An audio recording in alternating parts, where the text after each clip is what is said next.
ಓಂ ಶ್ರೀ ಗುರುಭ್ಯೋಂ ನಮಃ. ಹರಿ ಓಂ. ನಮಸ್ತೆ ಎಲ್ರಿಗೂ. ನಾನು ನಿಮ್ಮ ವಿದೂಷಿ ಜಯಶುಕುಮಾರಿ ಮಾತಾಡ್ತಿದ್ದೀನಿ. ಹೇಗಿದ್ದೀರಿ ಎಲ್ಲರೂ? ಚೆನ್ನಾಗಿದ್ದೀರಿ ಅಂತ ಅಂದ್ಕೊಳ್ತಿದ್ದೀನಿ. ಎಲ್ಲರೂ ಚೆನ್ನಾಗಿರಿ. ಸೊ ಇವತ್ತು ನಾವು ರಾಖಿಯ ಬಗ್ಗೆ ಬಹಳ ಉತ್ಸುಕರಾಗಿದ್ದೇವೆ.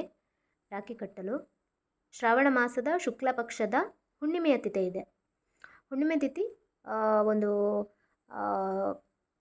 19ನೇ ತಾರೀಕಲ್ವಾ. ಸೊ ಹುಣ್ಣಿಮೆ ತಿಥಿ ಇದೆ.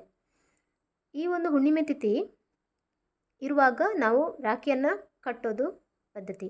ಆದರೆ ಇದು ಮಧ್ಯಾಹ್ನ 1:30 ತನಕ ಕರ್ಣ ಚೆನ್ನಾಗಿಲ್ಲ, ಅಷ್ಟೊಂದು ಕರ್ಣ ಚೆನ್ನಾಗಿಲ್ಲ, ಭದ್ರ ಬಂದಿದೆ. ಸೊ ಈ ಭದ್ರ ತಿಥಿ ಅಥವಾ ಭದ್ರ ಅಂತ ಒಂದು ಕರ್ಣ ಬಂದಾಗ ಅದು ಅಷ್ಟೊಂದು ಒಳ್ಳೆ ಕೆಲಸಕ್ಕೆ ಮುಹೂರ್ತ ಅಲ್ಲ.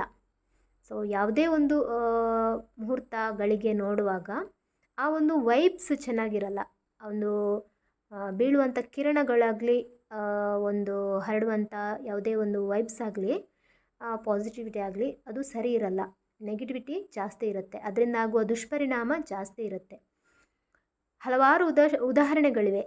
ಈ ಒಂದು ರಾಖಿ ಬಂಧನ, ರಕ್ಷಾಬಂಧನ ಬೇಡದ ಟೈಮ್ನಲ್ಲಿ, ಭದ್ರಾ ತಿಥಿಯಲ್ಲಿ ಕಟ್ಟಿದ ಒಂದು ಒಂದು ಟೈಮ್ನಲ್ಲಿ ಕರ್ಣದಲ್ಲಿ ಕಟ್ಟಿದ ಒಂದು ಆಗ ಆದಂತಹ ಅವಘಡಗಳು ಸುಮಾರಿದೆ. ನೀವು ಯೂಟ್ಯೂಬಲ್ಲೆಲ್ಲ ನೋಡ್ಬೋದು. ಬೇರೆಯವರೆಲ್ಲ ಸ್ಟೋರಿಗಳು ಹೇಳಿರ್ತಾರೆ. ಇಂಥದ್ದೆಲ್ಲ ಸುಮಾರು ಕಥೆಗಳಿವೆ. ಅದನ್ನೆಲ್ಲ ಅವಾಯ್ಡ್ ಮಾಡೋಕ್ಕೆ ನಾವು ಏನೆಲ್ಲ ನೋಡ್ತೀವಲ್ವ, ಒಂದು ಹೆಣ್ಮಕ್ಳಿಗಾಗಲಿ ಗಂಡು ಮಕ್ಕಳಿಗಾಗಲಿ ತುಂಬಾ ಕಷ್ಟ ಇದೆ. ಈಗ ಪುರಾಣದಲ್ಲಿ ನಾವು ನೋಡೋದು, ಶ್ರೀಕೃಷ್ಣ ಒಂದು ಕೈಗೆ ಗಾಯ ಮಾಡಿದ ಒಂದು ಸಂದರ್ಭದಲ್ಲಿ ದ್ರೌಪದಿ ಏನು ಮಾಡ್ತಾರೆ, ತನ್ನ ಸೀರೆಯನ್ನೇ ಒಂದು ಹರಿದು ಕೃಷ್ಣನಿಗೆ ಕೈಗೆ ಕಟ್ಟಿ ಆ ಒಂದು ರಕ್ತ ಸೋರುವಿಕೆಯನ್ನು ತಡಿತಾರೆ. ಅಂದರೆ ಅವರನ್ನು ರಕ್ಷಣೆ ಮಾಡ್ತಾರೆ. ಆ ನೋವಿನಿಂದ, ರಕ್ತ ಸೋರುವಿಕೆಯಿಂದ ಅವರನ್ನು ತತ್ಕ್ಷಣ ತಾನು ಉಟ್ಕೊಂಡಿರೋ ಸೀರೆಯ ಒಂದು ಸೆರಗನ್ನೇ ಹರಿದು ಕಟ್ತಾರೆ. ಸೊ ಅಂಥ ಸಂದರ್ಭವನ್ನು ನೆನಪಿಟ್ಕೊಂಡಂತಹ ಶ್ರೀಕೃಷ್ಣ ದ್ರೌಪದಿಗೆ ಒಂದು ದುರ್ಯೋಧನನ ಆಸ್ಥಾನದಲ್ಲಿ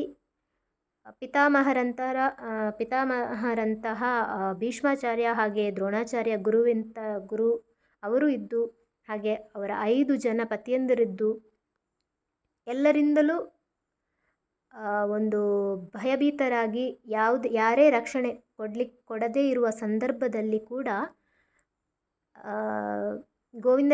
ಶ್ರೀಕೃಷ್ಣನನ್ನು ನೆನೆಸೋದು ದ್ರೌಪದಿ ನೆನೆಸಿದಾಗ, ಆ ವಸ್ತ್ರಾಪರಣದ ಸಮಯದಲ್ಲಿ ದ್ರೌಪದಿ ನೆನೆಸೋದು ತನ್ನ ಅಣ್ಣನ ಸಮಾನನಾದ ಶ್ರೀಕೃಷ್ಣನನ್ನು.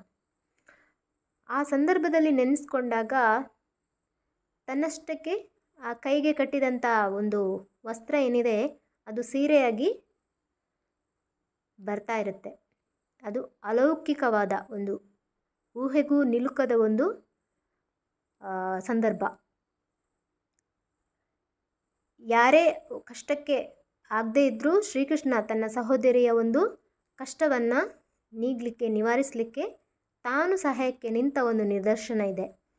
ಅಂಥ ಆ ಒಂದು ತನ್ನ ಸೀರೆಯ ಒಂದು ಚೂರನ್ನೇ ಹರಿದು ಕಟ್ಟಿದಂತಹ ಒಂದು ಪದ್ಧತಿ, ಅದನ್ನೇ ಒಂದು ರಾಖಿ, ರಕ್ಷಾಬಂಧನ. ನನ್ನನ್ನು ರಕ್ಷಣೆ ಮಾಡು, ಅಣ್ಣನಿಗೆ ಕಟ್ಟುವ ಉದ್ದೇಶ ನನ್ನನ್ನು ರಕ್ಷಣೆ ಮಾಡು, ಎಂಥದೇ ಸಮಯ ಬರಲಿ ನನ್ನನ್ನು ರಕ್ಷಣೆ ಮಾಡು ಅಂತ ಹೇಳಿ ಆ ಒಂದು ಕಟ್ಟಿದಂಥ ಸಮಯ ತುಂಬ ಪವಿತ್ರವಾಗಿತ್ತು. ಅವಳ ಕಷ್ಟದ ಸಂದರ್ಭದಲ್ಲಿ ಅವಳನ್ನು ಬಿಡಲಿಲ್ಲ ಶ್ರೀಕೃಷ್ಣ. ಸೊ ಹೀಗೆ ನಮ್ಮ ಈ ಕಲಿಯುಗದಲ್ಲಿ ನಮ್ಮ ಮಕ್ಕಳಿಗೆ ಏನು ಹೇಳಬೇಕಂತ ಹೇಳಿದರೆ, ಒಳ್ಳೆ ಟೈಮ್ನಲ್ಲೇ ರಾಖಿ ಕಟ್ಟಿ, ಅಥವಾ ನಾವೇ ಒಳ್ಳೆ ಟೈಮ್ನಲ್ಲಿ ಕಟ್ಟಬೇಕು. ಆ ರಾಖಿ ಬೇಡದೇ ಇರುವ, ಅಂದರೆ ಭದ್ರಾ ಟೈಮ್ನಲ್ಲಿ ಕಟ್ಟಿದಾಗ, ಮುಹೂರ್ತ ಚೆನ್ನಾಗಿಲ್ಲದ ಟೈಮ್ನಲ್ಲಿ ಕಟ್ಟಿದಾಗ, ಭದ್ರಾ ಅಂದರೆ ಯಾರು ಅಂತ ಹೇಳಿದರೆ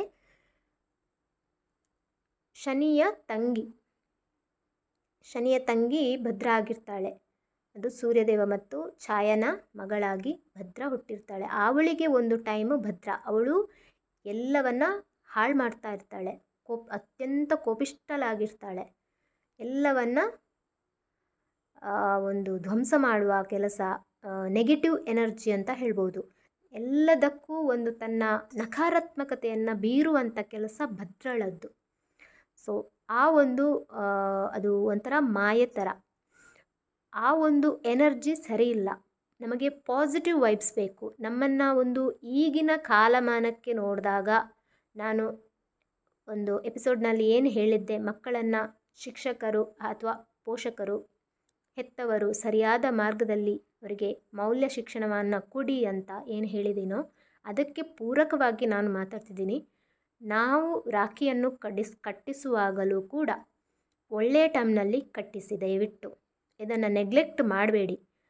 ನಮ್ಮ ಹಿಂದೂ ಸನಾತನ ಪರಂಪರೆಯಲ್ಲಿ ಏನು ಬಂದಿದೆಯೋ ಅದನ್ನು ನಾವು ತಗ್ಗಿ ಬಗ್ಗಿ ಅದಕ್ಕೆ ಗೌರವ ಕೊಟ್ಟು ಯಾವಾಗ ನಡೀಲಿಕ್ಕೆ ನಾವು ಪ್ರಾರಂಭ ಮಾಡ್ತೀವೋ, ಭಗವದ್ಗೀತೆಯನ್ನೇ ಆದರ್ಶವಾಗಿಟ್ಟುಕೊಂಡು ನಾವು ಯಾವಾಗ ಒಂದು ಸನಾತನ ಧರ್ಮದ ಏನು ಪರಂಪರೆಯಿಂದ ನಡೆದು ಬಂದಿದೆಯೋ ಅದಕ್ಕೆ ಏನು ನಾವು ಗೌರವ ಕೊಡ್ತೀವೋ ಆಗ ನಾವು ಬದಲಾವಣೆಯ ಹಂತಕ್ಕೆ ಬರ್ತೀವಿ.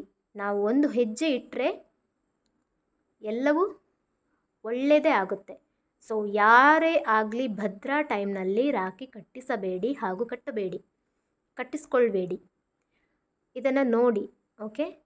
ಈ ವಿಡಿಯೋವನ್ನು ನೋಡಿ ಅಥವಾ ಶೇರ್ ಮಾಡಿ, ಅಥವಾ ಬೆಳಿಗ್ಗೆನೇ ಕಟ್ಟಿರಬಹುದು ಯಾರಾದರೂ.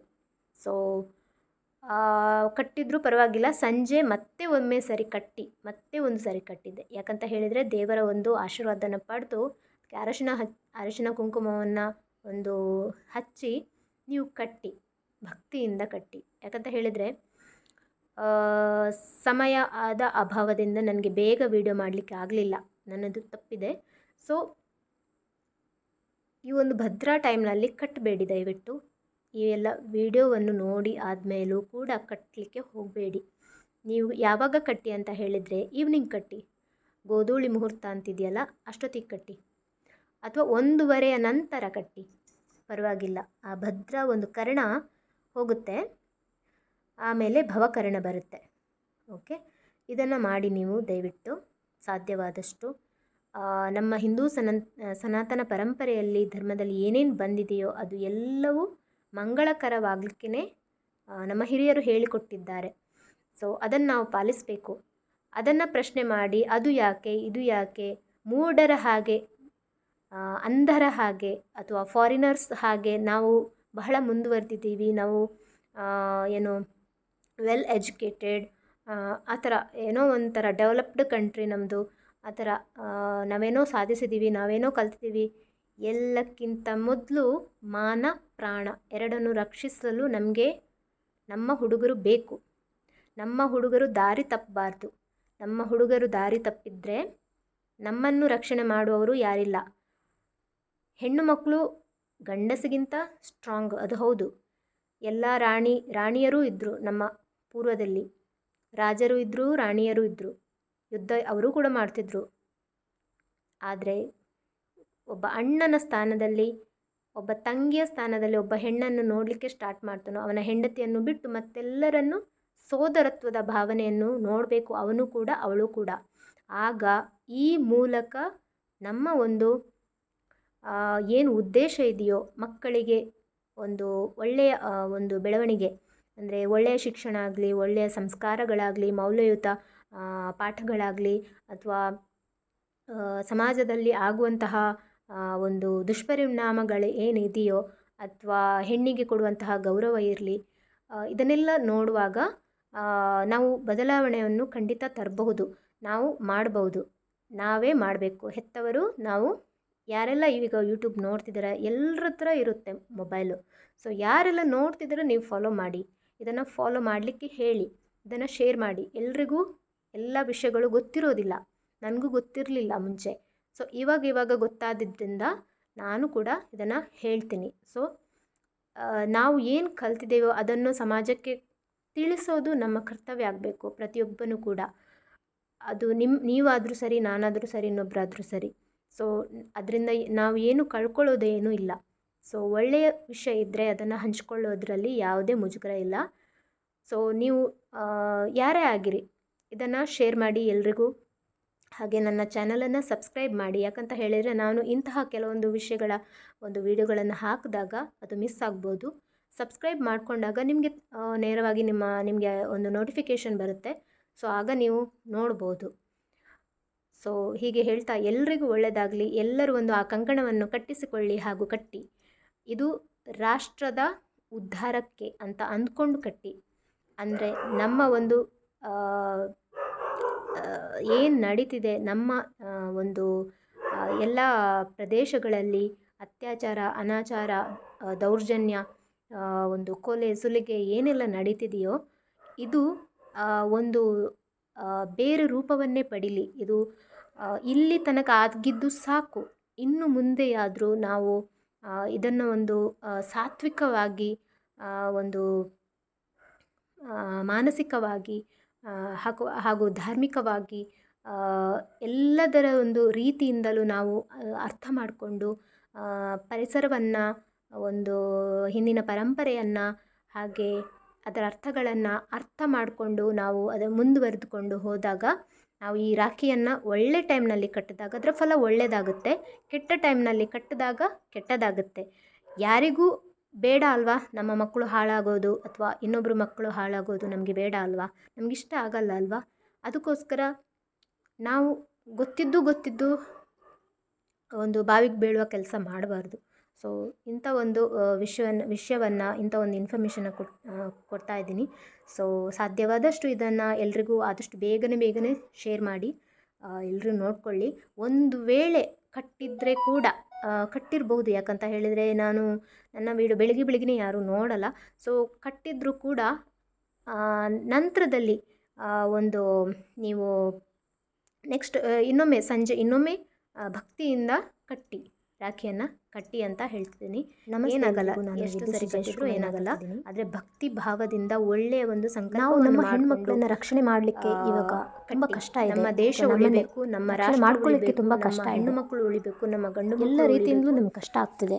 ಅಂದರೆ ಎಲ್ಲರಿಗೂ ಒಳ್ಳೆಯದಾಗಬೇಕು. ಅತ್ಯಂತ ಸೇಫೆಸ್ಟ್ ಪ್ಲೇಸ್ ಹಾಸ್ಪಿಟಲ್ನಲ್ಲೇ ಒಳ್ಳೆಯ ಪ್ರಜೆಗಳ ಡಾಕ್ಟ್ರನ್ನೇ ಒಳ್ಳೆಯ ವೈದ್ಯನಾರಾಯಣ ಪ್ರಜೆಗಳಾಗಬೇಕು. ಅಂಥ ಸಿಚುವೇಶನಲ್ಲಿ ಅಂಥ ಸ್ಥಾನದಲ್ಲಿರುವ ಡಾಕ್ಟ್ರ ಈ ಒಂದು ರಾಖಿಯಾನಕ್ಕೆ ದೇಶ ಪ್ರಾಬ್ಲಮ್ ಆಗಿದೆ. ಅಂದರೆ ಅವರ ಮೇಲೇ ಹಾಗೆ ನಿಮಗೆ ಹೇಗೆ ಗೊತ್ತಾಗುತ್ತೆ ಆಗಿದೆ. ಭದ್ರಾಕರಣ ಇದೆ, ಮುರಿದು ಮೂಳೆಗಳನ್ನು ಪಂಚಾಂಗ ಅಂತ ಒಂದು ಆ್ಯಪ್ ಅನ್ನು ನಾವು ಹಾಕಿದಂತಹ ಒಂದು ಕನ್ನಡಕದ ಗಾಜಿನ ಕಣ್ಣಿಗೆಲ್ಲ ಹಾಕಿದ್ದಾರೆ ಅಂತ ಹೇಳ್ತಿದ್ದಾರೆ.